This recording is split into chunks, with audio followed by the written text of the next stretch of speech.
అందరికీ నమస్కారం. ఈరోజు అంతర్జాతీయ యోగా దినోత్సవమే కాకుండా అంతర్జాతీయ సంగీత దినోత్సవం కూడా. రెండూ కూడా ఆరోగ్యానికి చాలా చాలా చెడు కాకుండా మంచి చేసేవి.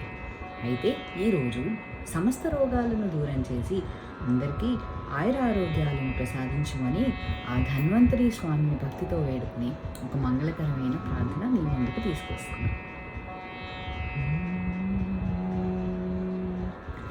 अमृतकलश शोभितहस्ता दिव्यौषधदातारा अमृतकलश शोभितहस्ता दिव्यौषधदातारा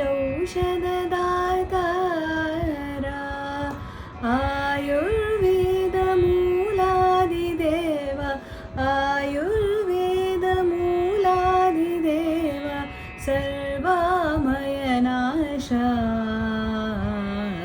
नमामि धन्वन्तरी देव नमामि धन्वन्तरी नमामि धन्वन्तरी देव नमामि धन्वन्तरी अमृतकलश शोभितहस्ता दिव्यौषधदातारा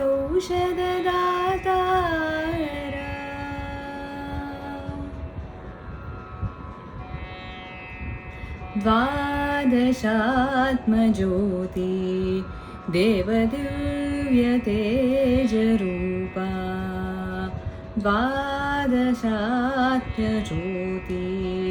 देवदिव्यतेजरूपा दशावरणयन्त्रार्चिता लोकशोकनाशा दशावरणयन्त्रार्चिता लोकशोकनाशा आयुर्वेदमूलादिदेव आयुर्वेदमूलादिदेव सर्वामयनाशा नमामि धन्वन्तरी देव नमामि धन्वन्तरी नमामि धन्वन्तरी देव नमामि धन्वन्तरी अमृतकलश शोभितहस्ता दिव्यौषधदातारा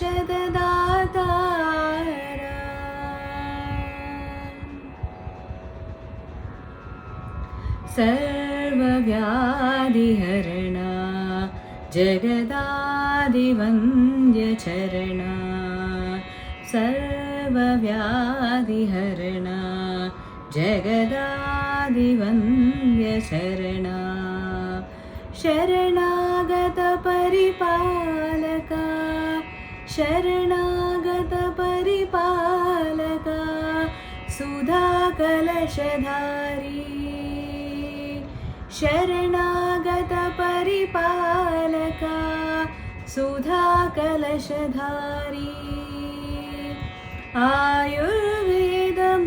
आयुर्वेदमूलादिदेव आयुर्वेदमूलादिदेव सर्वाभयनाशा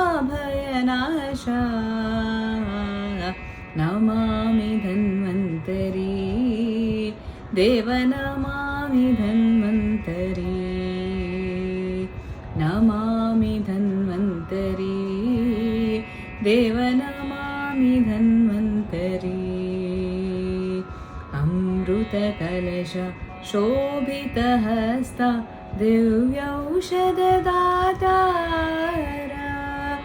आयुर्वेदमूलादिदेव आयुर्वेदमूलादिदेव सर्वामयनाशा